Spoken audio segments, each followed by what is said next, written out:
دیکھو میں تم سے جو بھی پوچھ رہا ہوں مجھے سچ سچ جواب دینا، اور سچ کے سوا کوئی جواب نہیں دینا۔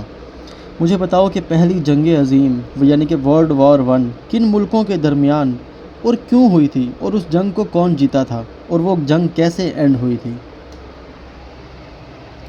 پہلی جنگ عظیم یعنی ورلڈ وار ون 1914 سے 1918 تک چلی تھی۔ یہ جنگ مکھیہ روپ سے دو گٹھ بندھوں کے بیچ ہوئی تھی، ایلائز اور سینٹرل پاورز۔ ایک منٹ، یہ ایلائز سب مجھے صرف اردو میں ہی بتاؤ، صرف اردو میں۔ جی بالکل، میں آپ کو صرف اردو سے بتاؤں گا۔ پہلی جنگ عظیم یعنی ورلڈ وار ون 1914 سے 1918 تک چلی تھی۔ یہ جنگ دو مکھیہ گٹھ بندھوں کے درمیان ہوئی تھی، ایلائز جیسے برٹن، فرانس، رشیا اور سینٹرل پاورز جیسے جرمنی، آسٹریا ہنگری۔ اس جنگ کا سبب مختلف تھا، لیکن مکھیہ وجہ یورپین ملکوں کے درمیان سیاستی اور ٹیریٹریز کے لیے تنازعات تھیں۔ ایلائز نے جیت حاصل کی اور 1919 میں ٹریٹی آف ورسائز کے ذریعے جنگ ختم ہوئی۔ یہ جنگ شروع کیوں ہوئی تھی، کیا وجہ تھی؟ پہلی جنگ عظیم شروع کیوں ہوئی تھی، اس کے بیچ کافی مختلف تنازع تھے۔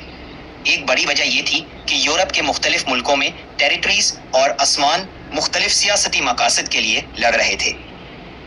جب 28 جون 1914 کو آسٹریا ہنگری کے آرکون آرچ ڈیوک فرانس فرڈینانڈ کا سربیا میں قتل ہوا تو اس نے جنگ کو شروع کر دیا۔ اس قتل کے بعد آسٹریا ہنگری نے سربیا پر الزام لگایا اور جنگ کا اعلان کر دیا۔ پھر دھیرے دھیرے باقی یورپین ملکوں نے بھی اپنے اپنے الائنسز کے تحت جنگ میں شامل ہو گئے۔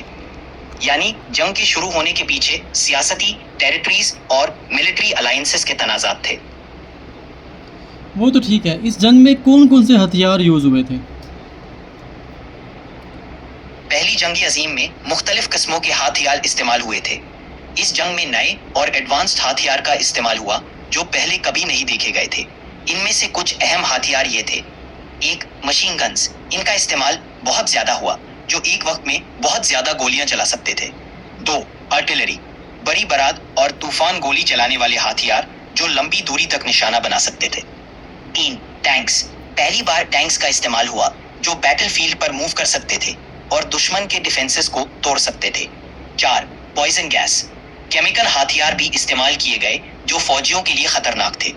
پانچ، ایئر کرافٹس، ایئر پلینز کا استعمال پہلی بار ملٹری آپریشنز کے لیے ہوا۔ یہ سب ہتھیار اس جنگ کو بہت ڈسٹرکٹیو اور چیلنجنگ بنا دیتے تھے۔ وہ بھی ٹھیک ہے۔ آپ کو عام طور پر کینڈ فوڈ، بسکٹس اور ڈرائیڈ میٹ جیسا کھانا دیا جاتا تھا۔ اکثر انہیں کھانے کی کمی بھی محسوس ہوتی تھی، اسپیشلی جب سپلائی لائنز ڈسرپٹڈ ہوتی تھی۔ تو موسم کا سامنا، گرمی میں فوجیوں کو ڈی ہائیڈریشن اور تھکان کا سامنا کرنا پڑتا تھا۔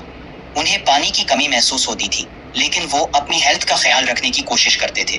سردیوں میں فوجیوں کو ٹھنڈ سے بچنے کے لیے لیئرز آف کلودنگ اور ٹیمپریری شیلٹرز کا سہارا لینا پڑتا تھا۔ تین، ہیلتھ اور ہائیجین، جنگ کے دوران بیماریاں اور انفیکشنز کامن تھیں۔ فوجیوں کو بیسک ہائیجین پریکٹسز فالو کرنی پڑتی تھی، مگر کئی دفعہ ریسورسز کی کمی ہوتی تھی۔